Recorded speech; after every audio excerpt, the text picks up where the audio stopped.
وتفقهنا بها في الدين وعلى آله وصحبه. السلام عليكم ورحمة الله وبركاته. Alhamdulillah kita berada pada penghujung acara kegiatan santri weekend.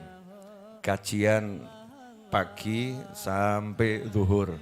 Kemudian nanti dilanjut dengan sholat zuhur berjamaah dan akan berakhir dengan makan berjamaah. Setelah itu silahkan pulang ke rumah masing-masing. Nikmati hidup dengan jiwa yang insya Allah sudah ke-refresh ya, menjadi fresh kembali. Nah, pada episode kali ini saya akan menjelaskan tentang apa yang kita lakukan mulai Jumat sampai Ahad pagi ini. Sebetulnya yang dilakukan di Masjid Ar-Raudhah adalah manajemen waktu. Jadi mengajarkan bagaimana kita ini mengatur waktu dalam perjalanan hidup kita. Sebetulnya manusia itu dikatakan hidup kalau punya waktu. Kalau enggak punya waktu berarti udah enggak hidup lagi. Sehingga dikatakan waktunya sudah habis. Masanya sudah selesai. Judulnya almarhum atau almarhumah. Semoga termasuk yang dapat dirahmati oleh Allah Subhanahu wa ta'ala. Nah, karena itulah waktu menjadi modal. Ya, menjadi modal yang paling utama untuk menggapai kebahagiaan dunia maupun kebahagiaan akhirat.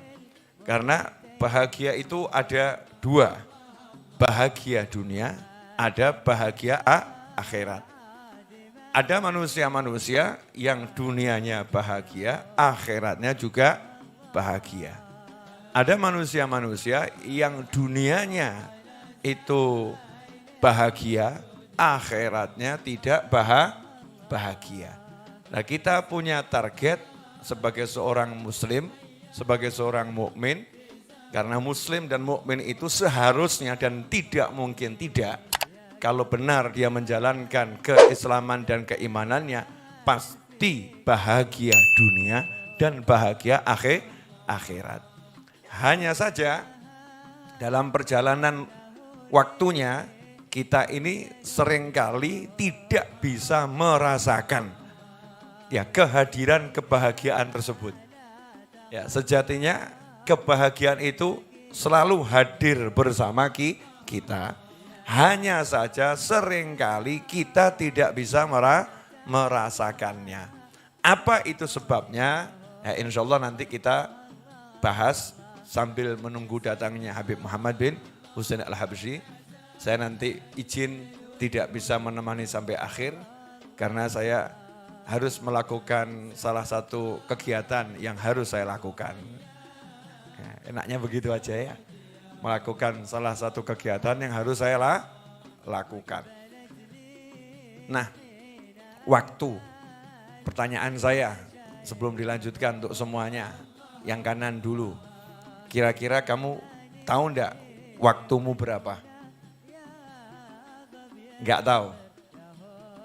Yang di kiri saya, yang laki-laki nih, tahu enggak waktunya berapa? Enggak tahu. Nah, sekarang kalau saya ambil contoh boleh. Kamu berjalan tapi ada sniper yang gak mungkin luput kalau nembak. Membidik kamu dengan GPS langit. Ya, dengan GPS langit yang setiap saat diperintahkan lakukan, maka langsung dia akan melakukannya dengan sangat cepat. Ya, dengan sangat cepat dan tanpa kamu sadari kamu sudah wassalamualaikum warahmatullahi wabarakatuh. Habis. Kalau kamu dikasih tahu bahwasanya kamu sedang diincar ya dan kamu sudah dibidik dan dikasih contoh tuh tetanggamu, ya, tuh temanmu, tuh kerabatmu, udah pada waktunya semuanya kena dan semuanya wassalamualaikum warahmatullahi wabarakatuh. Inna lillahi wa inna ilaihi raji'un. Kalau memang seperti itu di sebuah film misalnya, ya di sebuah film, kira-kira apa yang akan kamu lakukan? Bersedih-sedih atau menikmati waktu yang ada? Bersedih-sedih atau menikmati waktu yang ada? Menikmati waktu yang ada. Kenapa? Karena tidak tahu kapan akan dieksekusi. Betul begitu? Al-maut hakadha. Kematian itu seperti itu. Allah udah umumkan kullu nafsin dha'iqatul maut. Setiap yang bernyawa, yang punya jiwa pasti merasakan yang namanya al-maut. Jadi maut itu makhluk ya. Maut itu adalah ciptaannya Allah Subhanahu wa taala. Nanti maut itu akan dirasakan oleh setiap yang bernyawa. Kapan merasakannya? Dirahasiakan. Sama enggak dengan sniper tadi? Dirahasiakan. Kalau tiba waktunya pasti merasakan. Maka enggak usah berpikir kapan ya saya. Enggak usah berpikir begitu. Karena berpikir kapan itu menghabiskan waktu. Berpikir kapan itu menyesakkan dada. Berpikir kapan itu membuat jiwa kita enggak nyaman, jiwa kita enggak tenang, membuat akhirnya seseorang menjadi depresi tingkat tinggi. Karena hanya memikirkan kapan aku mati, kapan aku mati, kapan aku mati. Sehingga dia tidak bisa melakukan yang harus dilakukan dalam kehidupan. Gak bisa. Sebab udah salah konsep ya, salah konsep. Makanya Allah ngasih konsep yang pasti kita nggak mungkin salah dan pasti nggak mungkin kalah dan pasti akan menang dan pasti akan senang. Apa itu konsepnya? Konsep ini selalu disuarakan oleh Nabi Muhammad SAW dan para sahabat. Sehingga dalam pertemuan-pertemuannya para sahabat radhiyallahu taala anhum ajmain tidak pernah berpisah kecuali dengan mengikrarkan konsep ini. Ya, dengan mengikrarkan konsep ini. Bukan sebuah konsep tapi hukum pasti. Ya, tapi hukum pasti karena dia wahyu ilahi. Karena dia surat yang ada dalam Al-Quran. Setiap kali mau pisah sahabat itu membaca surat wal asri innal insana lafi khusrin illa alladhina amanu wa amilus salihati wa tawasaw bil haqqi wa tawasaw bis sabr. Wal asri ini selalu dibaca kalau sahabat mau pisah, ketemu mau pisah, baca surat wal asri innal insana lafi khusrin sampai akhir. Apa yang dibaca? Surat yang menjelaskan tentang bagaimana cara mengelola waktu. Gak mungkin salah. Diingatkan terus. Jadi kalau kamu hidup pengen senang, ya ini wal asri, demi masa. Masa yang kamu miliki, masa waktu yang kamu ada bersamanya. Innal insana lafi khusrin illa. Sesungguhnya manusia itu benar-benar dalam keadaan yang rugi. Illa, kecuali. Ya kecuali. Orang yang rugi itu senang atau enggak senang? Enggak senang. Orang yang rugi itu sedih atau bahagia? Sedih. Orang yang rugi itu rugi atau enggak rugi? Ya rugi, namanya aja rugi. Jadi orang yang rugi itu enggak akan senang, orang yang rugi itu enggak akan bahagia. Sehingga kalau diambil kebalikannya, yang tidak merugi namanya apa? Beruntung. Orang yang beruntung senang atau enggak senang? Senang. Orang yang beruntung bahagia atau enggak bahagia? Bahagia. Sehingga demi masa orang-orang yang menjalankan apa yang Allah perintahkan dalam surat tersebut pasti dia dalam keadaan senang, pasti dia dalam keadaan bahagia, pasti dia menjadi orang yang benar-benar beruntung. Betul? Ternyata mudah. Gak repot, gak perlu gelar sarjana S1, S2, S3, gak perlu gelar orang kaya, ya orang tersohor, orang ternama. Gak perlu seperti saya yang punya subscriber YouTube 880.000 lebih, gak perlu, betul ya. Gak perlu punya wajah seperti saya yang lumayan ganteng, gak perlu, enggak. Wajah kita model apapun, harta kita seberapapun, ya, pangkat kita seperti apapun, titel, gelar kependidikan kita apapun, kita akan bisa sukses, bahagia, senang, gak mungkin dalam keadaan yang sedih kalau syarat ini dipenuhi. Syaratnya apa? Illalladzina amanu wa amilus sholihat. Orang beriman dan amal soleh. Ini satu paket. Ya, nah sering nih banyak orang iman kok sedih ya. Aku udah beriman tapi kok galau ya. Ada enggak yang pernah begitu? Ada enggak? Aku udah beriman tapi kok mudah putus asa ya. Ada enggak yang pernah begitu? Aku udah beriman tapi kok enggak pede ya. Bahasa gaulnya enggak pede. Ya enggak pede. Aku udah beriman tapi kok enggak pede ya. Aku udah beriman tapi kok mudah sekali ya diomongin dikit saja jadi hancur. Ada enggak yang pernah ngalamin begitu? Kelihatannya malu-malu jawab nih.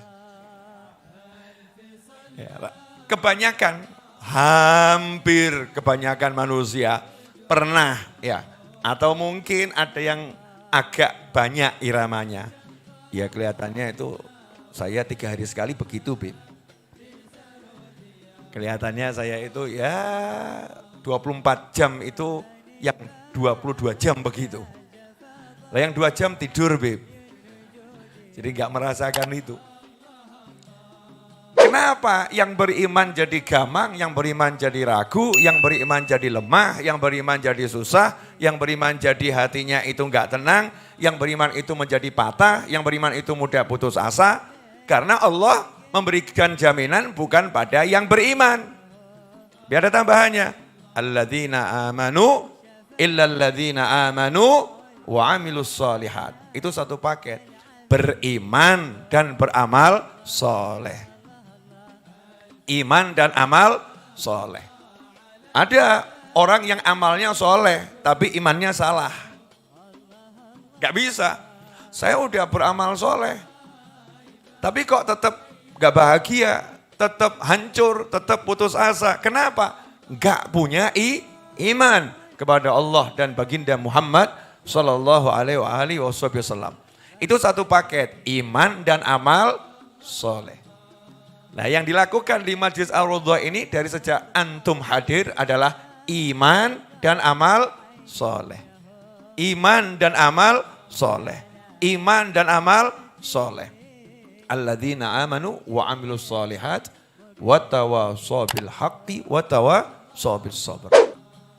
Cek saja dari mulai Jumat masuk. Kegiatan kita apa? Ta'allum wa ta'lim. Ya, belajar dan mengajar.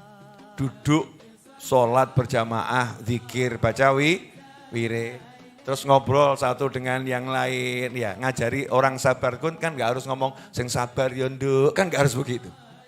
Ngajari orang sabar itu dengan cara melipur laranya. Itu termasuk ngajari orang sabar. Ngajari orang sabar itu termasuk kalau ada orang masuk rumah sakit butuh biaya 20 juta. Kamu punya duit 100 juta, kamu bayar 20 juta. Itu ngajari orang sabar. Sing sabar yonduk dinikmati ya sakitnya. Nyoh 20 yuto. Itu ngajari orang sabar. Enggak ngomong sing sabar ya, sing sabar. Duitnya akeh tapi gak sodako. Ini namanya bukan ngajari orang sabar. Di sini diajari sabar, tapi perut nggak boleh kosong, betul? Betul ya? Boleh nggak perutnya kosong? Belum sempat kosong sudah diisi, benar begitu? Nah itu yang kita lakukan. Agar apa? Agar kita tidak jadi orang yang merugi, agar kita menjadi orang yang beruntung, yang senang, yang bahagia. Maka wajar kalau dari mulai Jumat sampai sekarang misalnya, kok Anda merasakan hidup saya kok berbeda ya? Kok saya merasa tenang ya?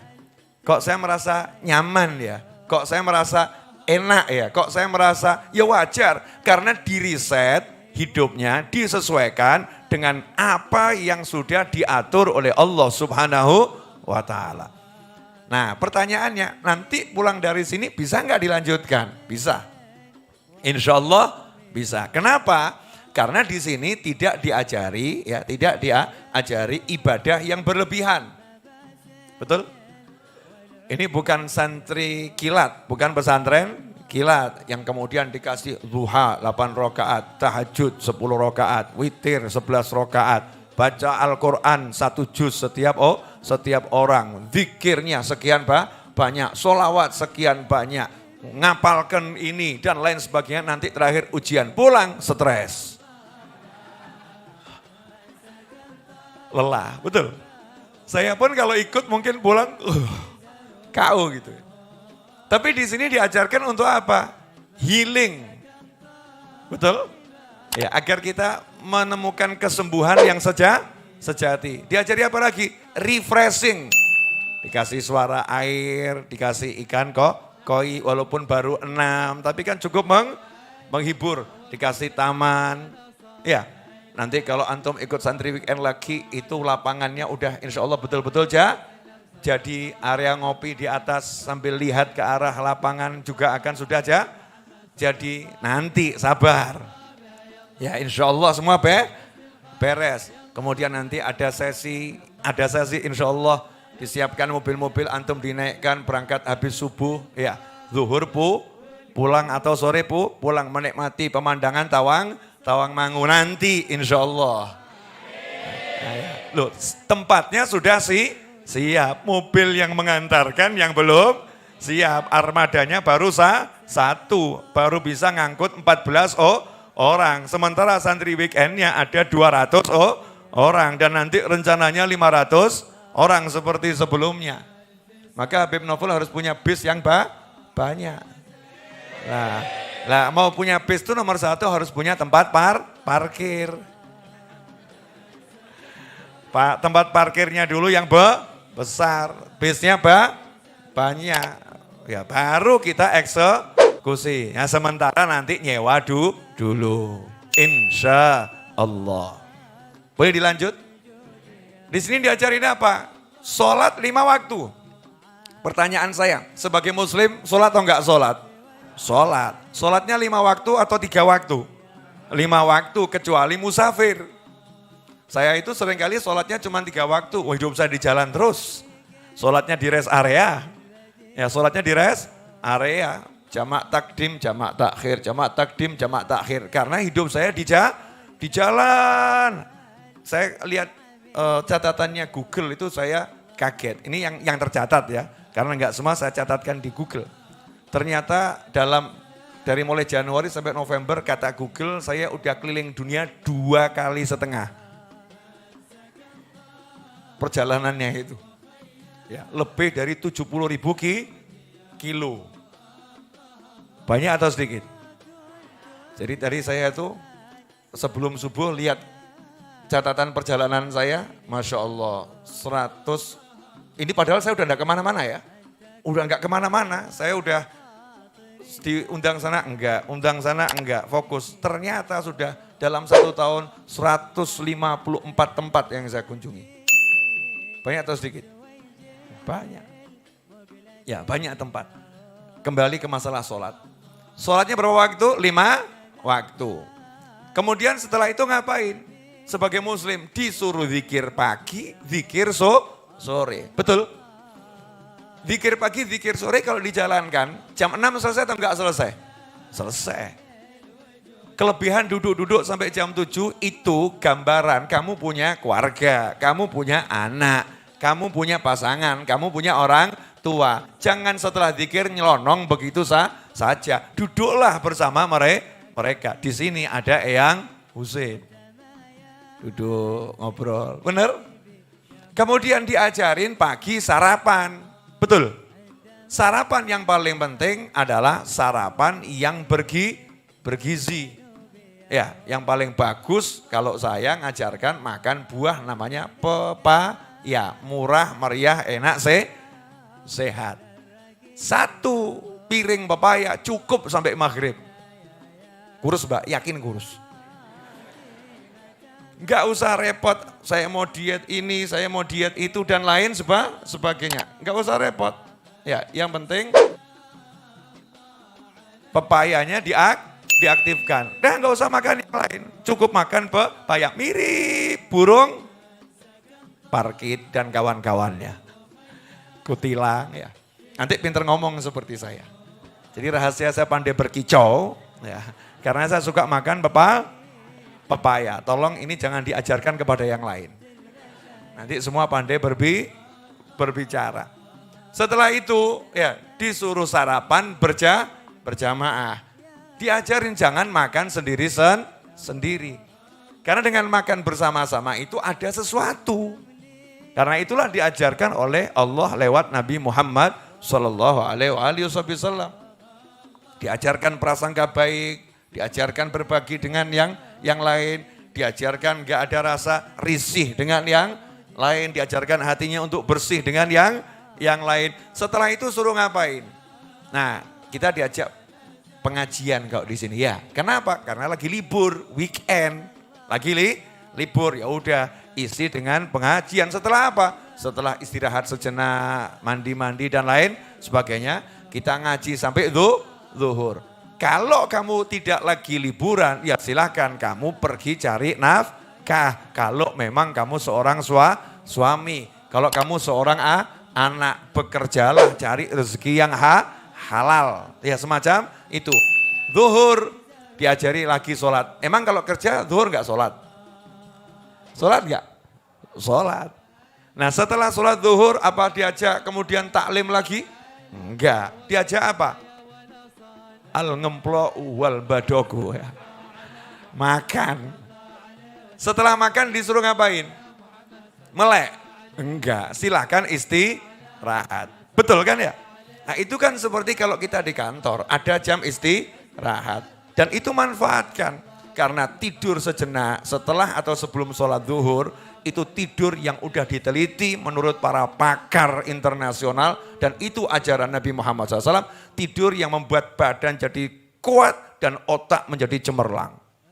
Sehingga ada perusahaan-perusahaan tertentu di luar negeri sana, itu yang secara sistematis menyiapkan satu hall, itu setiap jam siang seluruh karyawan disuruh masuk ke sana dan diwajibkan tidur. Diwajibkan tidur. Hanya 15 menit, 20 menit. Bangun, segar, prima, otaknya cemerlang, hatinya juga enak. Setelah itu suruh ngapain? Sholat asar. Sholat asar. Selesai sholat asar suruh ngapain?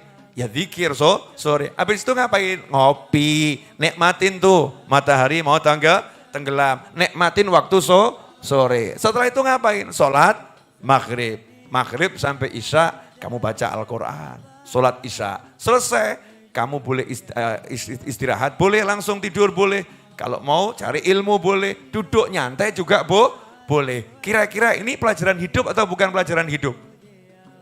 Simple atau enggak simple? Dan tiap hari harusnya kita begitu.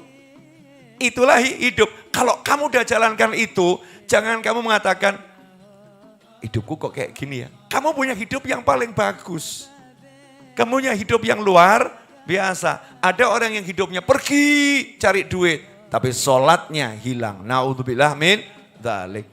Ada orang yang hidupnya pergi cari duit, sesaat duduk sama keluarga, sesaat, tapi nggak pernah sempat. Naudzubillah min dzalik.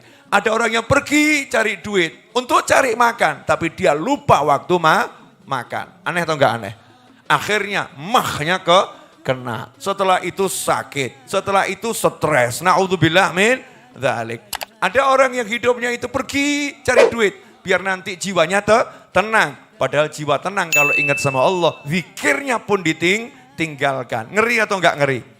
Ngeri. Makanya kita di sini diajari memanage waktu. Gimana caranya mengelola waktu agar hidup kita itu nyaman. Dan para wali itu ya cuman begitu. Kenapa para wali jadi wali? Jawabannya ya dipilih Allah pasti gitu ya. Jangan ngomong begitu. Cuman kan yang dipilih sama Allah kan ada tahapannya ya, ada tahapannya. Karena istiqomah. Istiqomah itu disiplin. Jadi disiplin dalam mengelola waktu. Enggak akan berubah itu. Kegiatan para wali Allah itu enggak pernah berubah. Cek Nabi Muhammad SAW. Kegiatannya selalu sama. Jam sekian bangun malam kan ya. Kegiatannya selalu sama. Jam sekian beliau yang dibaca apa, jam sekian beliau ngapain, SAW. Semuanya sama. Itu namanya disiplin waktu. Imam Ghazali mengatakan barang siapa disiplin membagi waktunya dan menjaganya, maka Allah akan memberinya keberkahan waktu. Keberkahan waktu. Contoh misalnya, Al-Habib Salim Asyadiri rahimahullah. Ya, Habib Salim Asyadiri rahimahullah. Itu salah satu julukannya adalah perpustakaan berjalan. Salah satu julukannya. Pernah satu orang diajak masuk kamar beliau, ternyata satu kamar tuh rak-rak buku semua. Terus orang tadi nanya, Habib ini mana yang sudah dibaca? Habibnya jawab, pertanyaanmu salah, seharusnya kamu nanya mana yang belum saya hafal. Mana yang belum saya hafal. Tafadhol Habib Muhammad. Ya, mana yang belum saya hafal. Ternyata beliau itu disiplin sekali membaca buku dan menghafalkannya. Sehingga beliau meletakkan beberapa judul buku dalam perjalanan menuju kamar. Dalam perjalanan menuju kamar, karena kamarnya orang-orang Timur Tengah itu biasanya di lantai atas, ya, di lantai atas. Dan biasanya tangganya enggak begini langsung.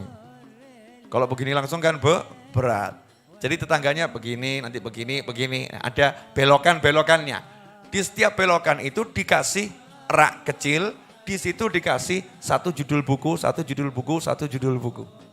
Sehingga setiap kali beliau itu mau masuk ke kamar, berhenti dulu sesaat, baca satu halaman. Naik lagi parkir sambil ambil nafas, baca satu halaman. Ya, mau masuk kamar depan pintu persis, baca satu halaman. Dengan cara begitu saja, disiplin itu, berkah waktunya, berapa puluh kitab itu atau berapa ratus kitab yang dikhatamkan. Sementara kita mau masuk kamar, benar sama-sama bacanya, tapi berita enggak jelas yang ada di medsos. Bahkan sambil jalan, betul? Berita enggak jelas. Bisa, sebetulnya bisa enggak? Bisa, tapi beda cara mendisiplinkan, mengatur waktu. Makanya ikhwani rahimakumullah, kalau kita mau sukses, syaratnya adalah manajemen waktu, disiplin. Yang mau jualan, itu kalau mau sukses loh ya, saya kan belum jualan bener. Karena belum sempat jual udah habis. Kenapa? Dibagi.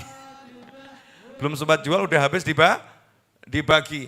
Nah, kalau mau sukses, itu jam bukanya toko sama jam tutupnya yang sama. Cek toko-toko yang sukses. Kamu datang jam 7, mau beli. Dia akan ngomong, nanti ya jam 10 buka.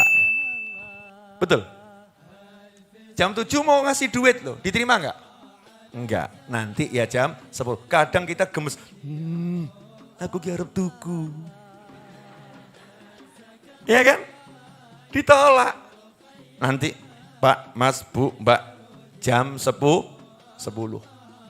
Gak akan dilayani. Karena itu ada sesuatu memang dalam disiplin waktu.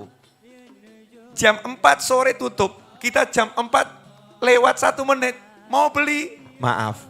Datang kembali besok. Sebel atau enggak sebel? Sebel.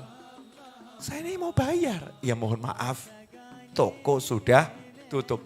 Dan justru toko yang model begini nih, yang larisnya luar biasa. Betul atau betul?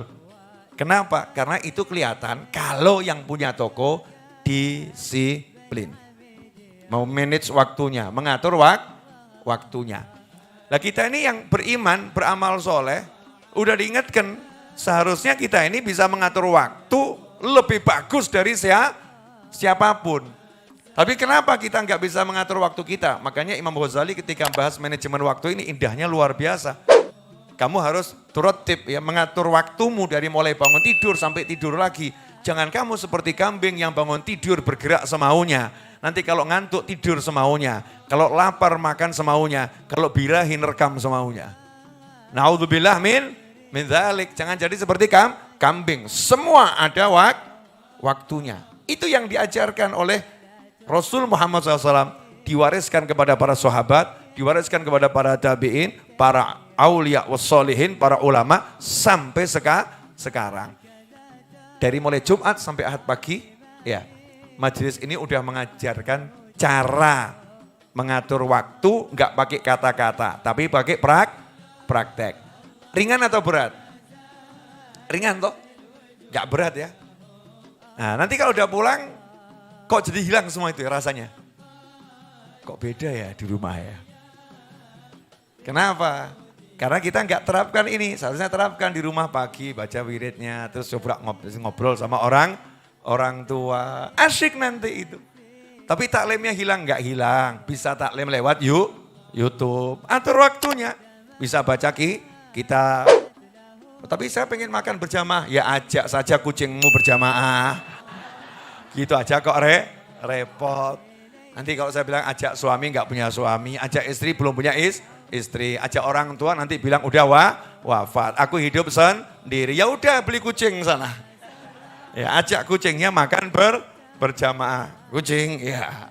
Ajak ngobrol kucingnya, kan menyenangkan juga ya, cukup menyenangkan. Yang penting kita buat itu bisa jadwal hidup kita teratur gitu loh ya. Jadwal hidup kita teratur. Ya itulah manajemen waktu. Makanya orang-orang yang udah biasa mengatur waktunya dengan benar dalam bisnis, ya dalam kerja, itu selalu meeting itu pertemuan terikat dengan waktu. Terlambat 1 menit, mereka akan mengatakan kamu terlambat 1 menit. Kamu terlambat satu menit. Coba lihat naik kereta api di Jepang misalnya. Pernah ke Jepang? Oh, saya sengaja mau pamer dikit gitu loh. Naik kereta api di Hong Kong, pernah ke Hong Kong? Naik kereta api di Madinah ke Mekah, pernah? Insya Allah pernah, insya Allah. Amin. Insya Allah dipernahkan oleh Allah Subhanahu wa Ta'ala. Itu waktunya kelihatan. Sekian menit lagi kereta api akan sampai dan jalan. Daftar waktunya udah ada. Dan gak ada judulnya keretanya terlambat sekian detik, gak ada. Jadi kalau kitanya terlambat, kitanya ditinggal kereta. Keretanya gak akan terlambat. Kecuali kalau diterlambatkan sama Allah Ta'ala. Ada kecelakaan dan lain sebagainya. Na'udzubillah min dzalik. Tapi by sistem kereta itu disiplin waktu. Sehingga keretanya dihargai sama manusia. Aku harus hargai dia. Aku harus tepat waktu. Kalau tidak nanti aku ditinggal. Kalau tidak aku nih.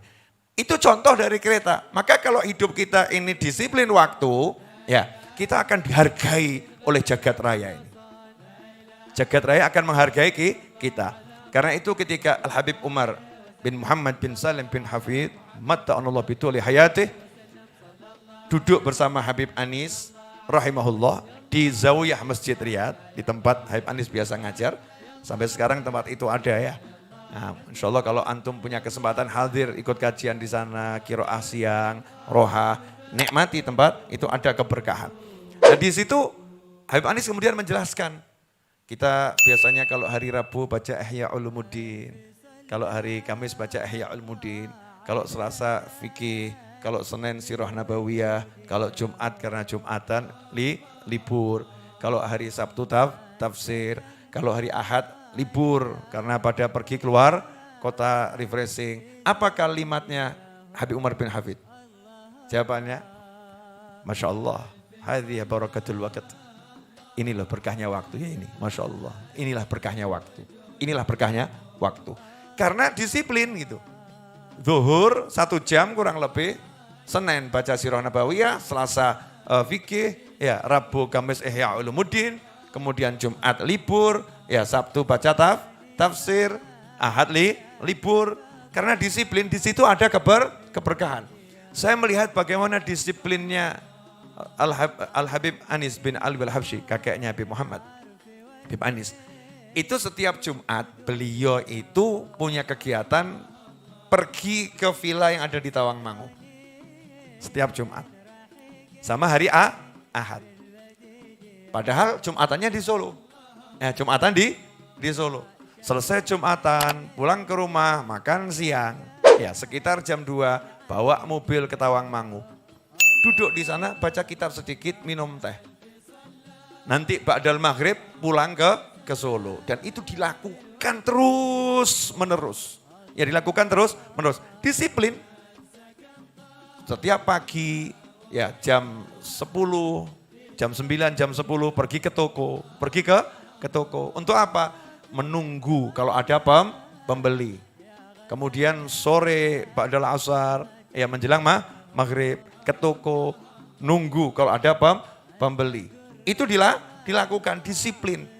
Dan ternyata betul, hanya orang-orang yang memang disiplin mengatur waktu itu yang mendapatkan kesuksesan dunia dan kesuksesan akhirat. Mulai hari ini siap kita, ini saya ngomong ke diri saya sendiri ya. Siap kita mengatur ulang waktu kita. Siap kita menata ulang hidup kita. Siap kita meraih kebahagiaan dunia dan akhirat. Yakin ya, jalankan itu. Sumpek tuh gak akan sempat tinggal bersamamu. Mampir mungkin. Ya, karena begitu mampir kamu usir dia dengan sholat zuhur. Begitu mampir kamu usir dia dengan makan berjamaah. Begitu mampir kamu usir dia dengan tidur. Begitu mampir kamu usir dia dengan sholat asar. Begitu mampir kamu usir dia dengan zikir ba'dal asar menjelang maghrib. Mampir lagi kamu usir dengan sholat maghrib. Maghrib sampai isya. Sempat tinggal enggak dia? Enggak sempat. Ini enggak gara-gara sumpek. Zuhurnya hilang. Asarnya hilang. Makannya hilang. Sampai hidupnya naudzubillah min dzalik. Karena enggak disiplin. Orang yang udah, mohon maaf, ini contoh terakhir. Setelah ini Habib Muhammad, karena saya ada tugas yang harus saya jalankan. Habib Muhammad nanti akan menjelaskan banyak hal insya Allah. Beliau datang jauh-jauh dari Tawangmangu. Ya, istri, anak, dan keluarganya ditinggalkan. Ya, ditinggalkan, lagi refreshing, mertuanya ditinggalkan, Masya Allah. Demi santri-santri weekend yang gak jelas ini. Ya, kalau istrinya kan jelas gitu ya, mertuanya kan jelas, anaknya jelas. Kalau kita kan gak jelas ini, status kan gak jelas ya Bib ya. Sama-sama cari ilmu. Orang yang diet, kalau disiplin berhasil gak? Yang buat orang diet gak berhasil gara-gara apa? Gak disiplin. Betul ya? Ya oke, godaan itu selalu ada. Orang yang punya kegiatan, olahraga pagi, ini sederhana aja. Jogging pagi setengah jam. Itu susah stres itu. Istiqomah loh ya, susah stres dia. Kenapa? Karena begitu mau stres, jam istiqomahnya jogging itu akan mereset otaknya. Bukan saatnya stres, saatnya jogging. Bukan saatnya stres, saatnya jogging. Lah kalau jogging istiqomah aja bisa membuat yang tadinya stres jadi enggak stres, reset otaknya. Lantas bagaimana kalau itu kegiatan yang namanya sholat, zikir, ya cari nafkah. Seharusnya kita cari nafkah itu enggak stres. Kalau itu dijadikan kegiatan yang istiqomah dan disiplin.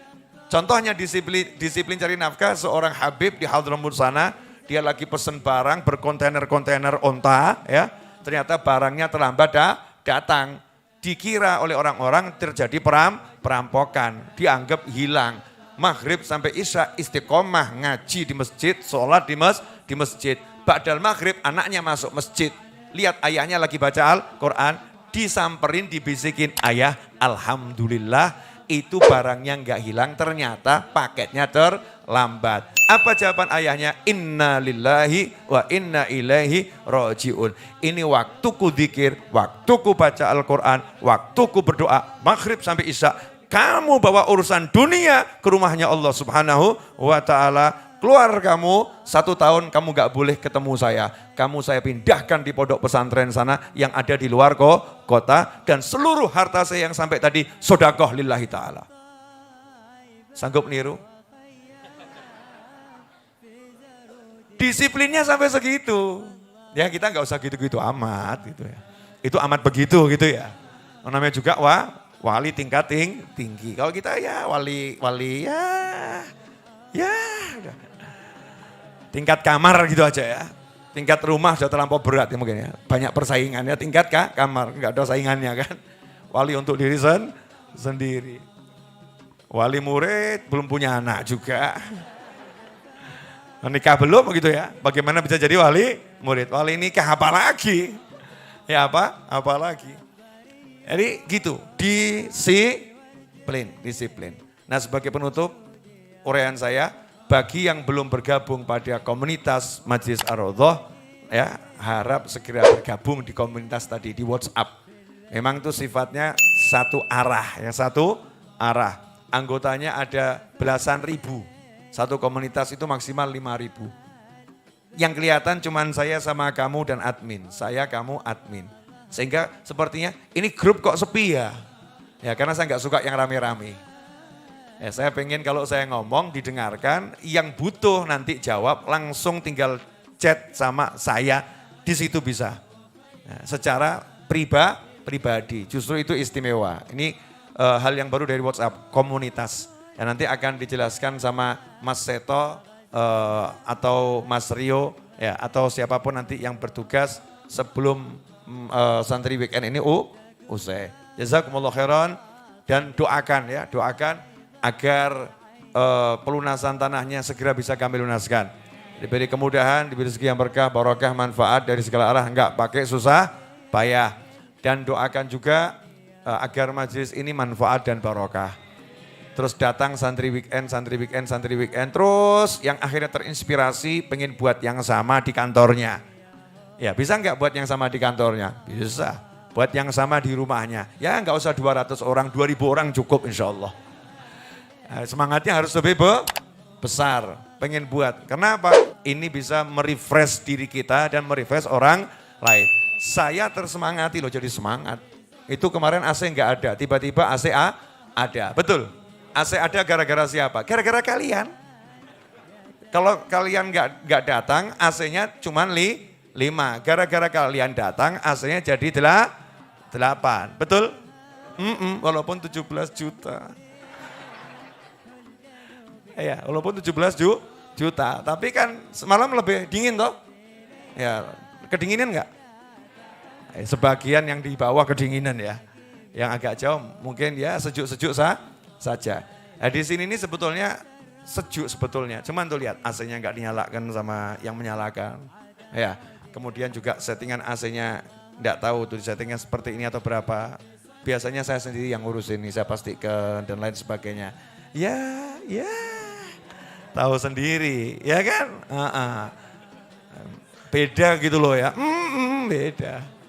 Beda tangan, beda rasa. Kalau saya kan tak rasa-rasain, sumuk enggak gitu ya. Panas enggak, kipas anginnya tadi dibuat low yang di sini, harusnya dibuat high. Ya, sehingga cukup anginnya memutar sirkulasi. Kenapa Habib tahu? Karena yang ngurusin ini ya saya sendiri. Jadi saya tahu, ya saya tahu, ngerti gitu, tahu rasanya. Kenapa sendiri Bib? Karena saya rakus pahala. Enak banget pahala mau diambil sama Boim ini. Enak banget, udah dia modalnya cuman bakar areng, pur-pur. Dengan gini brewok dirapikan dikit, Masya Allah Syekh Boim ya. Syekh Boim. Pahala sama-sama saya, kenakal kan ya. Karena kita satu tim ya, pahala sama, tapi kan Allah lihat himmahnya. Semakin besar semangatnya, pahalanya semakin besar. Clear semuanya? Nah bagi yang pengen hadir ke sini, setiap Jumat malam ada kajian, Kamis jam 6:30 sampai jam 8:30 ada maulid, Rabu sore khusus ibu-ibu ba'dal asar sampai maghrib, Senin malam ba'dal isya ada Habib Muhammad bin Husain Al-Habsyi. Jadi kalau pas lewat Solo yang jauh dari Solo, itu waktunya. Kalau yang tinggal di Solo, jangan datang hanya hari ini saja. Lanjutkan di kajian Jumat, Rebu, Senin atau Kamis pagi, ajak temannya, ajak saudaranya. Biar semakin banyak orang yang mendapatkan healing yang sesungguhnya. Hakadha, walafu minkum, wassallallahu ala sayyidina Muhammadin, wa alihi wasallam, walhamdulillahi rabbil alamin. Wassalamualaikum warahmatullahi wabarakatuh.